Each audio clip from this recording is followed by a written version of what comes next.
بیل گری پنسار سے لے کر کیپسول بنا کر کھائیں، پیچش میں آرام ملے گا۔ لا حاصل کو اگر پانا چاہتی ہو تو تہجد پڑھا کرو۔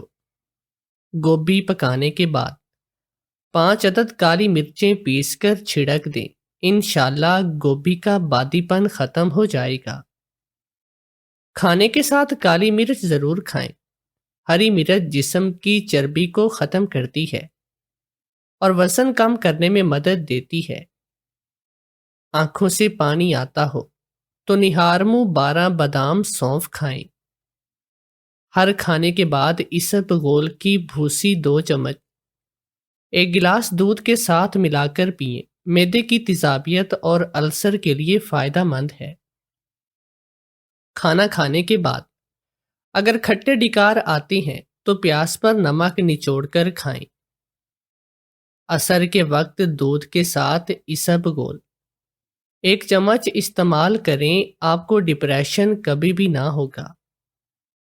آدھے چنے کے برابر کالی مرچ کا سفوف بنا لیں اور لسی کے ساتھ پئیں، معدے کا بوجھپن ختم ہو جائے گا۔ دل بہت گھبراتا ہے تو نہارمو دودھ کے ساتھ سیب کھائیں، دل کی گھبراہٹ دور ہوگی۔ گلاب کے پانی میں سیاہ مرچ پیس کر چہرے پر لگائیں، کیل مہاسے اور چھائیاں ختم ہوں گی۔ گلے کے ٹونسلز کے لیے سنگھاڑا کھائیں کیونکہ اس میں آیوڈین ہوتی ہے۔ چہرے کی روئیں اکھاڑنے والی عورتوں پر اللہ تعالیٰ نے لعنت بھیجی ہے۔ چھاتی میں شدید گلٹی ہونے کی صورت میں کچور اور مرچ سیاہ ہم وزن لے کر پیس لیں اور دودھ کے ساتھ مریض کو کھلائیں۔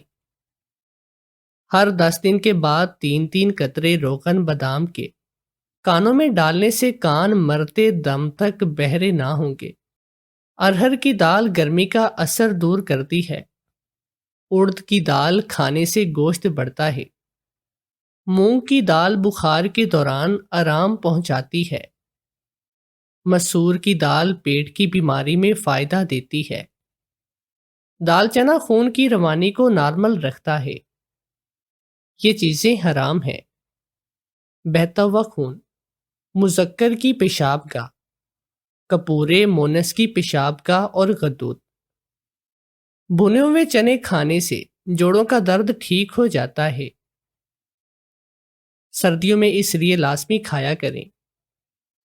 اگر آپ کے بال بہت زیادہ گرنے لگے ہیں تو سونف استعمال کریں، بال گرنا رک جائیں گے۔ بادام کھانے سے دماغ تیز ہو جاتا ہے اور بھولنے کی بیماری نہیں لگتی، اس لیے بادام کھائیں اور دماغ کمپیوٹر جیسا کریں۔ کاجو کھانے سے جلد بہت اچھی رہتی ہے۔ بارش کے موسم تیز پات کے پتے جلانے سے کیڑے مکوڑے نہیں آئیں گے۔ زیادہ ٹھنڈا پانی استعمال کرنے سے چہرے پر داغ دھبے پڑنے کا خدشہ ہے، اس لیے نارمل پانی پیا کریں۔ انسان صرف مکھن اور آلو کھا کر زندہ رہ سکتا ہے کیونکہ ان میں تمام غذائی اجزاء موجود ہیں جو زندہ رہنے کے لیے ضروری ہیں۔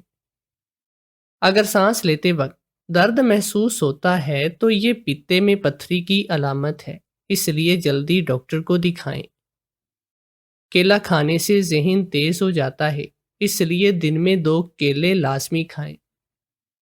دودھ کے ساتھ ڈبل روٹی کھانے سے دبلا پن دور ہو جاتا ہے۔ پھیپھڑوں کی خرابی کا مسئلہ ہو تو انگور پر نمک لگا کر کھایا کرو، پھیپھڑے ٹھیک ہو جائیں گے۔ نہار پیٹ گھڑے والے پانی میں 1 چمچ کالا نمک ڈال کر پینے سے پورا دن معدہ تندرست رہتا ہے، آدھے سر کا درد نہیں ہوتا۔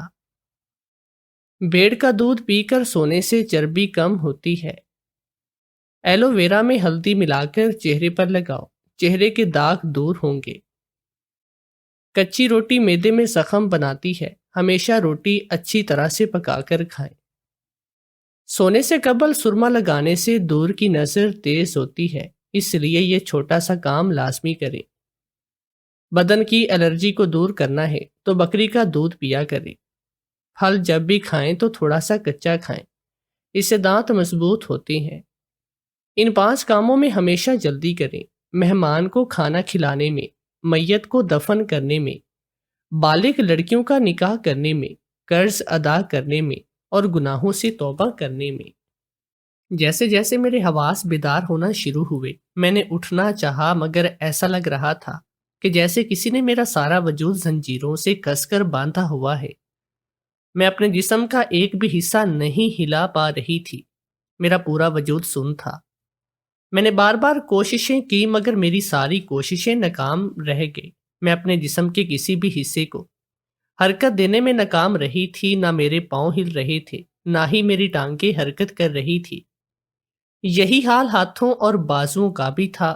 میں نے اس کے بعد اپنی آنکھیں کھول کر خود کو اس بے بسی کی حالت میں دیکھنا چاہا تھا، مگر ایسا کرنے میں بھی مجھے شدید ناکامی ہوئی تھی۔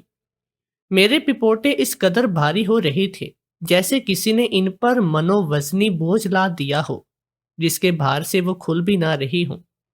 میں کافی دیر خود کو ہلانے چلانے کی کوشش کرتی رہی تھی، مگر کافی دیر کے بعد آخرکار میں نے تھک ہار کر ہتھیار ڈال دیے تھے۔ اس کی آنکھوں سے کئی آنسو نکل کر کان کے پاس سے ہوتے ہوئے تکیے میں جذب ہو چکے تھے۔ جانے کیسی بے بسی تھی یہ جو میں ہاتھ ہلانے سے بھی لاچار تھی۔ مجھے تو کچھ بھی یاد نہ تھا کہ میں کون ہوں۔ میں اپنے دماغ پر بے تحاشا زور دے رہی تھی، مگر مجھے تو کچھ بھی یاد نہیں آ رہا تھا۔ تبھی مجھے اپنے کانوں میں دروازہ کھلنے کی آواز سنائی دی، اور پھر اس کے ساتھ ہی کوئی قدم قدم چلتا میرے قریب آیا تھا۔ میں آنکھیں کھول کر اسے دیکھنا چاہتی تھی، آواز دے کر اسے بلانا چاہتی تھی، مگر میں ان میں سے ایک کام بھی نہیں کر سکی تھی۔ کاش کہ اس وقت میری کوئی ایک انگلی حرکت کر دیتی۔ میری آنکھوں سے پھر سے آنسو نکلے تھے۔ تبھی مجھے اپنے پاس کسی کی چلاتی ہوئی نسوانی آواز سنائی دی، ڈاکٹر، ڈاکٹر یہاں آئیے، یہ دیکھیں مریضہ کی آنکھوں سے آنسو بہہ رہی ہیں۔ کچھ ہی دیر کے بعد میرے ارد گرد شور سا مچ گیا تھا۔ قدموں کی بھاری آوازوں کے ساتھ ساتھ بہت سے لوگوں کے ایک ساتھ بولنے کی آوازیں بھی سنائی دینے لگی تھی۔ پھر کسی نے میری نبض ٹٹولی تھی، میرے دل کی دھڑکن چیک کی گئی۔ پھر مجھے اپنے بازوؤں میں سوئی سی اترتی ہوئی محسوس ہوئی تھی، اور اس کے ساتھ ہی میرا ذہن تاریک ہوتا چلا گیا۔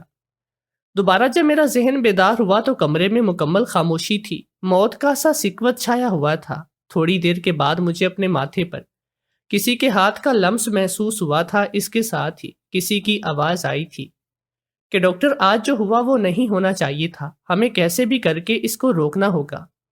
وہ تو شکر ہے کہ نرس نے ہمیں وقت پر انفارم کر دیا، ورنہ اگر یہ ہوش میں آ جاتی تو تمہیں پتا ہے کیا ہو سکتا تھا۔ کھڑے کھڑے ہماری نوکری چلے جانی تھی۔ اس کے ساتھ ساتھ جو عزت کا فلودا ہونا تھا وہ الگ سے، ہمیں اس کا بہت زیادہ دھیان رکھنا ہوگا۔ اس کی آنکھوں سے آنسو نکلنے کا مطلب جانتے ہو نا، یہ کس صورت میں ہوتا ہے۔ میں نے تمہیں کہا بھی تھا کہ اس کا خاص خیال رکھنا، مگر پھر بھی تم نے میری بات پر دھیان نہیں دیا۔ یہ تمہاری لاپرواہی کا نتیجہ ہے جو نوبت آج یہاں تک آن پہنچی ہے۔ مجھے تم سے ایک لاپرواہی کی امید نہ تھی۔ خیر، آئندہ سے تم نے اس کا بہت دھیان رکھنا ہے، اور ہر گھنٹے کے بعد اسپیشلی اس کا چیک اپ کرنا ہے۔ میں آئندہ تمہاری طرف سے کوئی لاپرواہی یا کسی قسم کی کوئی بھی کوتاہی برداشت نہیں کروں گا۔ اور سب سے پہلے تو اس نرس کی ڈیوٹی چینج کرواؤ۔ اس کا منہ بند کرو جیسے آج اس نے شور مچا کر پورا ہسپتال اکٹھا کر لیا تھا۔ مجھے اس سے اچھا کی کوئی امید نہیں ہے، وہ کسی کے سامنے بھی اپنا منہ کھول سکتی ہے۔ تم اس کا منہ بند کرواؤ، پھر چاہے اس کے لیے تمہیں کچھ بھی کرنا پڑے۔ اگر اس کی جان لینی ہے تو بھلے ہی وہ بھی کر گزرو، اگر پیسے پہ مان جاتی ہے۔ اس کو اتنا پیسہ دو کہ وہ زندگی میں کبھی بھول کر بھی آج دن میں اس کمرے میں جو ہوا تھا وہ کسی کو نہ بتائے۔ آج تو ہم بال بچے ہیں، اگر ہمیں آنے میں ذرا سی بھی دیر ہو جاتی تو کچھ بھی ہو سکتا تھا، اور اس کا مطلب تم بخوبی جانتے ہو۔ میرا نہیں خیال کہ مجھے تمہیں بتانے کی ضرورت ہے۔ اتنا کہہ کر وہ آدمی چپ ہو گیا تھا، جبکہ اس کے ساتھ ہی دوسرے آدمی کی آواز آئی تھی جو پہلے کو کہہ رہا تھا، بھلا اس سے بہتر اس کا مطلب اور کون جان سکتا ہے۔ اس کے ساتھ ہی اس نے پہلے آدمی کو بے فکر ہوتے ہوئے کہا کہ اس کو فکر کرنے کی کوئی ضرورت نہیں، دوبارہ اسے کوئی غلطی نہیں ہوگی، اور وہ آج ہی اس نرس کا کوئی پکا انتظام کرتا ہے۔ جس کے بعد وہ نرس اس اسپتال کے اندر تو کیا اس کے قریب بھی دکھائی نہیں دے گی۔ کہتے ساتھ ہی وہ شاید اٹھ کر باہر چلے گئے تھے۔ یہ اندازہ میں نے قدموں کی چاپ سے خود دور جاتے اور دروازہ کھل کر بند ہونے کی آواز سن کر لگایا تھا۔ مجھے سمجھ میں نہیں آ رہی تھی کہ یہ لوگ کون ہیں، آیا یہ میرے کوئی ہمدرد ہے یا دشمن۔ اگر ہم درد ہیں تو مجھے ہوش میں کیوں نہیں آنے دے رہی، حالانکہ میں سب کو سن رہی تھی، میں محسوس کر رہی تھی، اور اگر یہ لوگ میرے دشمن ہیں تو میرا اتنا خیال کیوں کر رہے تھے، کیوں میری اتنی دیکھ بھال کر رہے تھے ان لوگوں کے بارے میں کچھ بھی اندازہ لگا پائی تھی۔ میں اس وقت بھی اپنی آنکھیں کھولنے کی بھرپور کوشش کرتی تھی، مگر میں کامیاب نہ ہوئی تھی۔ یوں ہی ساکت پڑے پڑے مجھے نہ جانے کتنے گھنٹے گزر گئے، جب ایک بار میرے کمرے کا دروازہ کھلا، قدموں کی چاپ سنائی دی۔ وہ قدم میرے قریب سے قریب تر ہوتے جا رہے تھے۔ پھر کسی نے آ کر گیلے کپڑے میرے ہاتھ سے منہ صاف کیے تھے، ساتھ ہی ساتھ وہ کہہ رہی تھی کہ نہ جانے اتنے خوبصورت لوگ اتنی بری قسمت کیوں لکھوا کر لاتی ہیں۔ اب اچھی بلی خوبصورت اور حسین لڑکی ہے، نہ جانے اس کو کیا ہو گیا ہے۔ وہ لوگ تو کہہ رہی ہیں کہ پچھلے 12 سال سے کوما میں ہے۔ اس کے منہ سے نکلنے والی یہ بات مجھ پر قیامت بن کر گری تھی۔ میں پچھلے 12 سال سے کوما میں تھی، اس بات کا مطلب کیا تھا؟ میں 12 سال سے یوں ہی ساکت اور بے جان تھی، اور میں کوما میں تھی۔ میرے دل کی دھڑکنیں ایک دم سے بڑھنے لگی تھی، سانس اکھڑنے لگا تھا۔ تبھی اس نرس نے مجھے ایسے دیکھ کر شاید کسی کو کال ملائی تھی۔ 5 منٹ کے بعد ہی مجھے اپنے پاس کل والے آدمیوں میں سے کسی ایک کی آواز سنائی دی تھی، جو جلدی جلدی میں نرس کو کچھ نہ کچھ ہدایات دے رہا تھا، ساتھ ہی ساتھ میرا چیک اپ بھی کیے جا رہا تھا۔ اس نے کل کی طرح مجھے کوئی انجیکشن لگایا اور میں بے ہوشی کی وادیوں میں اترتی چلی گئی۔ دوبارہ مجھے ہوش آیا تو پھر بھی میں اپنی آنکھیں نہیں کھول پائی تھی، حالانکہ میں دیکھنا چاہتی تھی کہ کون لوگ ہیں جو مجھے ٹھیک ہونے کے باوجود ٹھیک نہیں ہونے دے رہے۔ کیوں مجھے بار بار بے ہوشی کے انجیکشن لگائے جا رہے ہیں، اور میں یہاں ہسپتال میں کیوں تھی؟ میرے ساتھ ایسا کیا ہوا تھا جو میں کوما میں چلی گئی تھی؟ کوشش کے باوجود بھی مجھے کچھ یاد نہیں آ رہا تھا۔ کل والی 2 آوازیں ابھی بھی سنائی دے رہی تھی۔ وہ دونوں میری سدھرتی حالت دیکھ کر اب بھی پریشان ہو رہے تھے، جانے انہوں نے ایسا کیا کیا تھا جو وہ اتنے خوف زدہ تھے کہ میرے ریکور کرنے کے باوجود بھی ریکور کرنے نہیں دے رہے تھے۔ ایسی کون سی بات تھی جو وہ اپنے پیشے کے لحاظ بھی نہیں رکھ رہے تھے، کیونکہ ڈاکٹر کا پہلا فرض مریض کی جان بچانا ہوتا ہے، مگر یہ تو کچھ اور ہی کر رہے تھے۔ وہ دونوں کافی دیر تک باتیں کرتے رہے تھے، اس بات سے انجان کہ میں ان کی ایک ایک بات سن رہی تھی۔ اب مجھے ہر وقت بس انتظار ہوتا کہ وہ کب آئیں گے، کب کچھ بات کریں گے، اور میں ان کی باتیں سن کر اپنے بارے میں کچھ پتہ لگا سکوں گی، کیونکہ اب بس یہی ایک طریقہ تھا جس سے میں اپنی پہچان کر سکتی تھی۔ ان 2 آدمیوں کے باتیں سن کر یہی لگتا تھا کہ وہ میرے بارے میں سب کچھ بہت سچی طرح سے جانتے ہیں۔ اب بس مجھے جلد از جلد اپنی پہچان معلوم کرنا تھی۔ میں نے سوچ لیا تھا کہ آج کے بعد میں کسی کے سامنے کسی قسم کا کوئی رد عمل نہیں دوں گی، کیونکہ اس کا کوئی فائدہ نہیں تھا، الٹا نقصان ہی نقصان تھا۔ کیونکہ ان لوگوں کو ذرا سا بھی میری ریکوری کے بارے میں علم ہوتا تو یہ مجھے کوئی نہ کوئی انجیکشن لگا کر بے ہوش کر دیتے، جبکہ میں زیادہ سے زیادہ ہوش میں رہنا چاہتی تھی۔ ان 2 آدمیوں اور اس نرس کے علاوہ کوئی بھی میرے کمرے میں نہ آتا تھا۔ مجھے اب ان 2 آدمیوں سے خوف نہیں محسوس ہوتا تھا، کیونکہ میں جان گئی تھی کہ وہ مجھے جان سے نہیں ماریں گے۔ اگر جان سے ہی مارنا ہوتا تو یوں 12 سال تک کومے میں نہ رہتے۔ جان لینے کے لیے تو زہر کا ایک انجیکشن کافی ہوتا ہے۔ اب تک میرا قصہ تمام ہو چکا تھا۔ ضرور ان لوگوں کی مجھ سے کوئی نہ کوئی غرض جڑی تھی۔ اب یہی سب مجھے پتہ کرنا تھا۔ وقت گزرتا جا رہا تھا۔ ایک دن یوں ہی میں اپنے آپ کو مور کرنے کی کوشش کر رہی تھی جب کوئی انتہائی اونچی آواز میں بولتا ہوا کمرے میں داخل ہوا۔ آنے والا انتہائی غصے میں تھا، جبکہ پہلی آوازوں والے دونوں آدمی اس کو مسلسل جانے کیا کیا کہے جا رہی تھی۔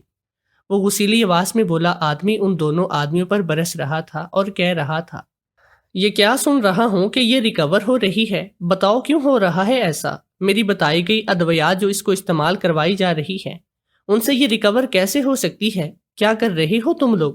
تم جانتے ہو نا اگر یہ ہوش میں آ گئی تو کیا ہوگا؟ اور پچھلے دنوں میں نے سنا کہ اس کی آنکھوں سے آنسو بہے تھے۔ میں نے تم لوگوں کو کہا ہوا ہے کہ مجھے اس کے ایک ایک پل کی خبر چاہیے، پھر اتنی اہم خبر مجھے کیوں بے خبر رکھا گیا؟ اس شخص کا غم کسی طور پر کم نہیں ہو رہا تھا، جبکہ پہلے 2 آدمیوں میں سے ایک آدمی نے اسے کہا کہ جیسا وہ سمجھدار تھا ویسا کچھ بھی نہیں، اس کی آنکھوں سے کوئی آنسو نہیں نکلے، وہ تو اس کی ڈرپ لیک ہو چکی تھی، اس کے قطرے اس کی آنکھوں پر پڑے تو وہ نرس ان کو آنسو سمجھ بیٹھی تھی۔ اگر ایسی کوئی بات ہوتی تو وہ سب سے پہلے اس کو ہی بتاتے اور یہ بھی کہا کہ میری ریکوری والی بات بالکل غلط ہے، مجھ میں کوئی بہتری نہیں آئی، میں بالکل پہلے جیسی ہوں، ایک زندہ لاش کی طرح، بس صرف سانسیں چل رہی ہیں۔ وہ بھی صرف اس آدمی کی مرہون منت۔ مجھے اس شخص پر بڑی حیرت ہوئی۔ اس نے میرے بارے میں جو کچھ بھی بتایا تھا وہ سب کا سب جھوٹ تھا۔ تبھی مجھے اپنے گلے پر کسی کے ہاتھ کا دباؤ محسوس ہوا۔ اس کے ساتھ ہی ایک نفرت بھری پھنکار سنائی دی جس نے ایک پل میں مجھے میری پہچان کرا دی۔ مجھے اپنے ماضی کا ایک ایک لمحہ یاد آ گیا تھا۔ میں نے ایک جھٹکے سے اپنی آنکھیں کھولی تھی اور 1 منٹ سے پہلے اپنے اوپر جھکے اس مکروہ صفت آدمی کو پوری طاقت لگا کر خود سے دور کیا تھا۔ مجھے ہوش میں آتا دیکھ کر کمرے میں موجود تینوں نفوس حیران تھے۔ ان تینوں کو میں اچھی طرح سے جانتی بھی تھی اور پہچانتی بھی تھی۔ میرے جسم نے کام کرنا شروع کر دیا تھا۔ میں فوراً سے اٹھ کر بیٹھی تھی، اگرچہ ایسا کرنے سے مجھے اپنے پورے جسم میں ایک درد بھری لہر اڑتی ہوئی محسوس ہوئی تھی، مگر فی الوقت مجھے ہمت کرنا تھی۔ مجھے ہوش میں دیکھ کر وہ دونوں آدمی اس شخص کی طرح بڑے تھے جسے میں نے دھکا دے کر خود سے دور کیا تھا۔ اب وہ پھٹی پھٹی آنکھوں سے دیکھ رہا تھا جیسے ہی ان کی نظر ان دوسرے آدمیوں پر پڑی جو خطرناک تیور لیے اس کی جانب بڑھ رہے تھے۔ وہ ایک دم سے بھاگتا ہوا کمرے سے نکل گیا۔ ایک آدمی فوراً سے اس کے پیچھے لپکا تھا، جبکہ دوسرے کو میں نے 1 منٹ سے پہلے پولیس کو بلوانے کا کہا تھا، کیونکہ جو کچھ ہو چکا تھا بہت تھا۔ اب میں مزید اس شخص کو چھوٹ نہیں دے سکتی تھی۔ ایک بار پہلے بھی اس پر بھروسہ کر کے میں نے بہت بڑی غلطی کر دی، جس کا نتیجہ میری یہ حالت تھی۔ کچھ ہی دیر میں پورے ہسپتال میں بھگدڑ مچ چکی تھی۔ میرا نام سمیہ ممتاز ہے۔ میری عمر 39 سال ہے۔ میری پیدائش اچھے اور پڑھے لکھے کافی امیر گھر میں ہوئی تھی۔ میرے بابا کروڑ پتی آدمی تھے۔ شہر میں ان کا اپنا پرائیویٹ ہسپتال تھا جس میں لوگوں کا تمام علاج بالکل مفت کیا جاتا تھا۔ میرے بابا بہت اچھے اور بہت ہی نیک دل کے مالک تھے۔ وہ بلا کسی مطلب اور بنا کسی غرض سے لوگوں کی مدد کرتے تھے۔ اتنے امیر ہونے کے باوجود کبھی بھی ان میں غرور اور تکبر نہیں تھا۔ وہ بے حد صاف اور نرم دل کے مالک تھے۔ یہی وجہ تھی کہ پورے شہر میں میرے بابا اور ان کا ہسپتال مشہور تھا۔ جو ایک بار بابا سے مل لیتا وہ ہمیشہ بابا کو یاد رکھتا تھا۔ 25 سال کی عمر میں انہوں نے میری ماں سے شادی کی۔ میری ماں ایک چھوٹے گھر کی لڑکی تھی۔ ماں کے والد حیات نہیں تھے، جبکہ والدہ کینسر کے لاسٹ سٹیج پر تھی۔ ماں اپنی والدہ کے ساتھ بابا کے ہسپتال میں آتی تھی۔ بابا ان کے بیک گراؤنڈ اور حالات سے اچھی طرح سے واقف تھے کہ کس طرح ابا کی موت کے بعد دادی نے ماں اور ان کی والدہ کو دھکے دے کر گھر سے نکال دیا تھا۔ وہ پڑوس کی خاتون نے ان پر ترس کھا کر ان کی بیماری کا احساس کر کے ان کو اپنے گھر میں پناہ دی تھی، مگر اس عورت کا بیٹا ماں کو بہت تنگ کرتا تھا۔ بابا علاج کے ساتھ ساتھ ان کی مالی مدد بھی کر دیتے تھے۔ کئی مرتبہ ابا نے ان کو کہا بھی کہ کرائے کا گھر لے، کرایہ ابا دیتے رہیں گے، مگر نانی نہیں مانی تھی۔ وہ اس گھر کو محفوظ سمجھ رہی تھی۔ اگر ان کو کچھ ہو گیا تو ماں اس اگر محفوظ رہے گی، مگر وہ یہ نہ جانتی تھی کہ وہ جس گھر کو محفوظ سمجھ رہی تھی اس میں ہر روز کیسے ماں کو ہراساں کیا جاتا تھا۔ خیر ایک دن یوں ہی جب ماں نانی کو لیے ہسپتال پہنچی تو نانی کا بس آخری وقت ہی تھا۔ بابا ان کے پاس گئے تو نانی نے ان کے آگے ہاتھ جوڑ دیے کہ وہ ماں سے شادی کر لیں، کیونکہ وہ جانتی تھی کہ ان کا آخری وقت آن پہنچا ہے اور اس گھر میں رہنے والوں کی سچائی بھی جان چکی تھی۔ بابا تو سب کو خوشیاں دینے کی کوشش کرتے تھے۔ نانی کی بات بھی مان لی، کیونکہ نانی کو وہ اپنی ماں کا درجہ دیتے تھے۔ ان کو نانی سے اپنی ماں جیسا ہی لگاؤ تھا۔ یوں ان کی خوشی کی خاطر بابا نے اس وقت ماں کو نکاح میں لے لیا تھا، جس کے بعد نانی نے ان دونوں کے سر پر ہاتھ رکھ کر سکون سے اپنی آنکھیں ہمیشہ ہمیشہ کے لیے موند لی۔ بابا نانی سے کیا ہوا وعدہ نبھایا اور ماں کو اپنے گھر لے آئے، اور پورے عزتوں اور وقار کے ساتھ ماں کو اپنے سر پر خاندان میں انٹروڈیوس کروایا تھا۔ ماں کو کبھی اس بات کا احساس نہ ہونے دیا کہ وہ چھوٹے گھر کی ہیں یا ان کا بیک گراؤنڈ کیا تھا۔ یوں خوشیوں بھری زندگی گزارنے لگی تھی۔ 4 سال کے بعد میری آمد نے ان کی خوشیوں کو دوبالا کر دیا تھا۔ میرا نام میرے بابا نے رکھا تھا۔ وہ چاہتے تھے کہ میں بھی انہی کی طرح ایک کامیاب اور رحم دل ڈاکٹر بنوں، اور ان کے بعد ان کے ہسپتال کا نام یوں ہی انہی کی طرح روشن کروں۔ وہ مجھے بچپن سے ہی ڈاکٹر سمیہ امتیاز کہتے تھے۔ میری ماں کی خواہش مجھے لے کر کچھ عجیب سی تھی۔ وہ چاہتی تھی کہ میں فوج میں جاؤں، لیکن میرا دور دور تک ایسا کوئی ارادہ بھی نہ تھا، اور بابا بھی ماں کو یہی کہتے تھے کہ میری بیٹی صرف ڈاکٹر ہی بنے گی، آپ فوج میں اپنے بیٹے کو بھیجیے گا۔ مگر ماں کا یہ خواب ہی رہا تھا۔ میری پیدائش کے 10 سال گزر جانے کے بعد بھی میری ماں کو کوئی اولاد نہ ہوئی تھی، اور میرے 11 سال کے ہوتے ہی ایک دن ماں حرکت قلب کرنے لگی۔ ان کی وجہ سے مجھے اور بابا کو اکیلا چھوڑ کر رخصت ہو گئے۔ میں جو اپنے ماں باپ پر جان دیتی تھی، اماں کے جانے کے بعد میری ذہنی حالت پر بہت برا اثر پڑا تھا۔ میں بے حد بیمار ہو گئی تھی اور 2 مہینے تک اسپتال میں داخل رہی تھی۔ میں ماں باپ کی جدائی کو برداشت نہیں کر پا رہی تھی۔ یہی حال میرے بابا کا بھی تھا، لیکن وہ میری خاطر خود کو سنبھالے ہوئے تھے۔ لیکن میری حالت دیکھ کر وہ بہت زیادہ پریشان تھے اور ابا کو دوسری شادی کا مشورہ دیا تھا۔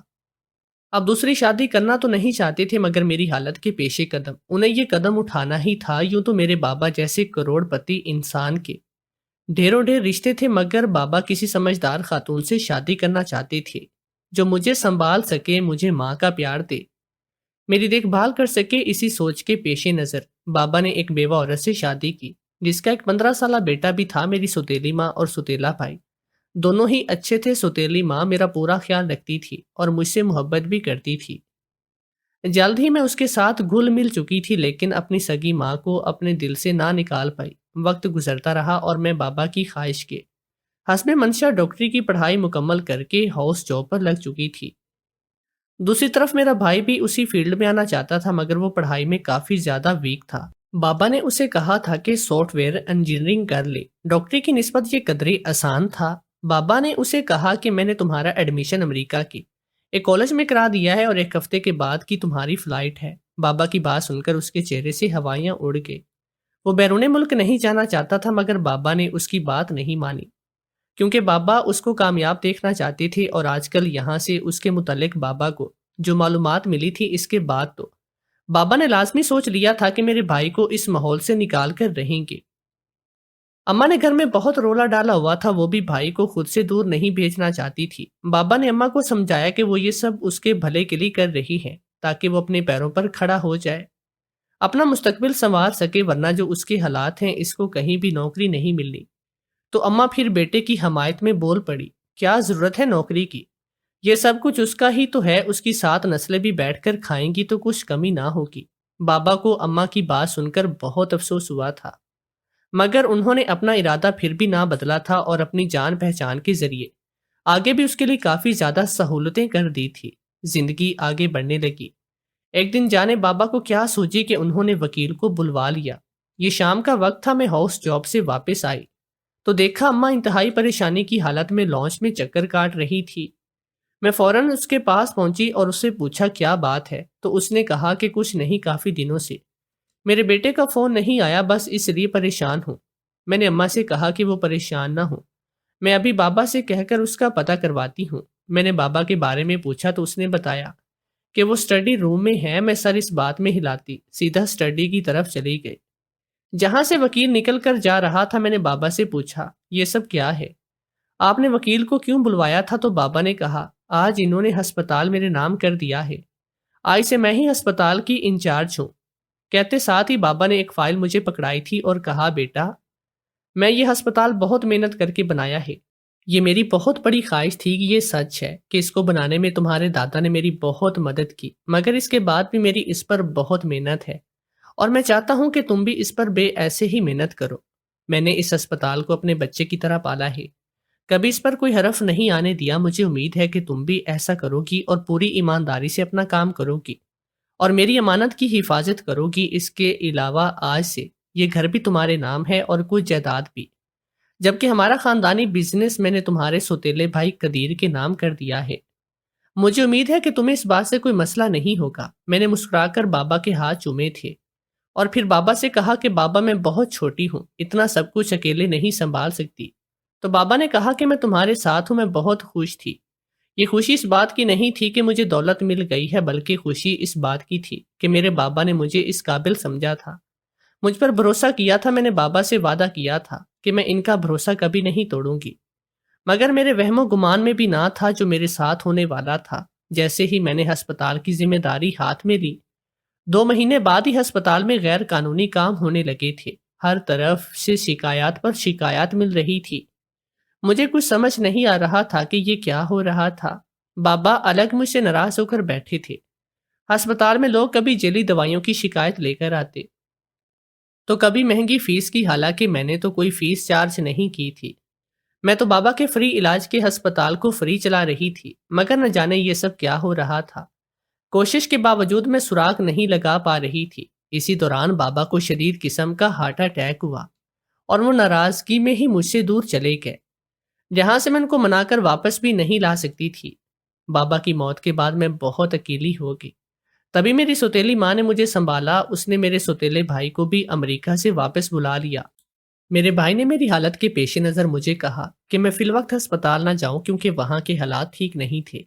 اگر میں اس حالت میں ہسپتال گئی تو میں مزید بیمار ہو جاؤں گی۔ اس کی بات تو ٹھیک تھی، مگر میں یوں گھر پر بھی تو نہیں بیٹھ سکتی تھی۔ تب میرے بھائی نے مجھے کہا کہ میں کچھ دن تک گھر میں رہوں، تب تک وہ میری جگہ ہسپتال دیکھ لے گا۔ میں نے اس کی مکاری کو اس کی ہمدردی سمجھا، اس کی بات مان لی۔ مجھے نہیں پتا تھا کہ یہ ہسپتال جا کر کیا کرتا پھر رہا ہے۔ میری طبیعت تھوڑی سنبھلی تو میں نے پھر سے ہسپتال جانے کا فیصلہ کیا، مگر میری ماں اور بھائی نے مجھے روک لیا۔ میں پھر سے ان کی فکر سمجھ کر رک گئی، مگر میں نہیں جانتی تھی کہ وہ اس فکر کی آڑ میں میرے ساتھ کون سا کھیل کھیل رہے تھے۔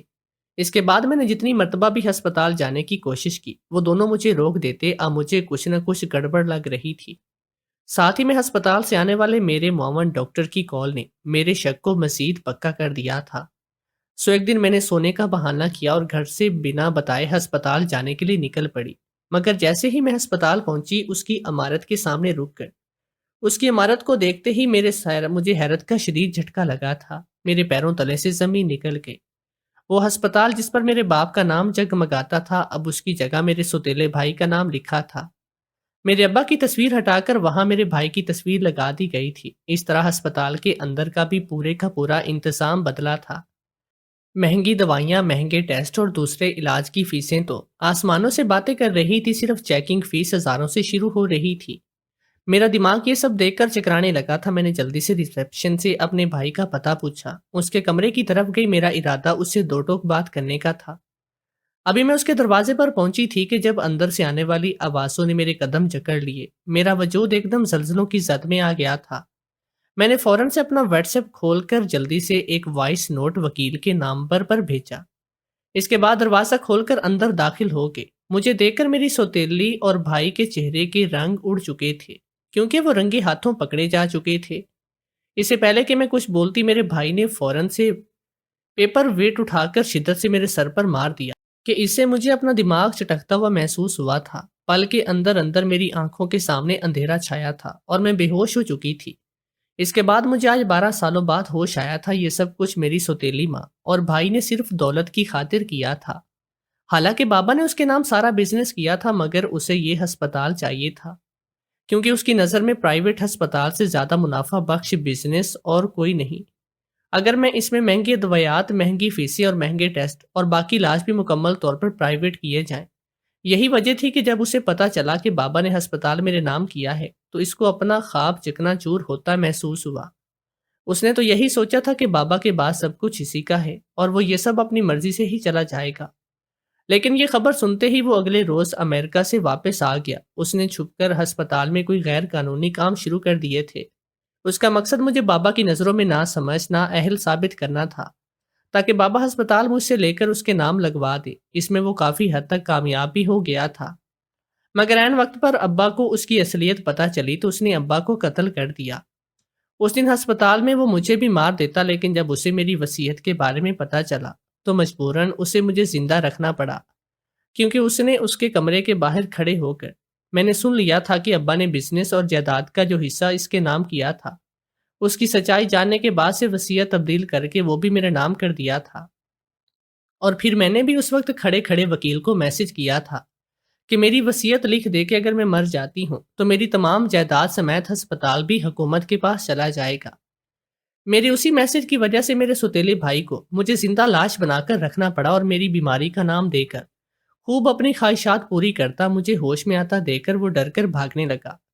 مگر پولیس نے بر وقت ہسپتال پہنچ کر ہسپتال کو سیل کیا اور تھوڑی سی تلاش کے بعد اس کو گرفتار کیا۔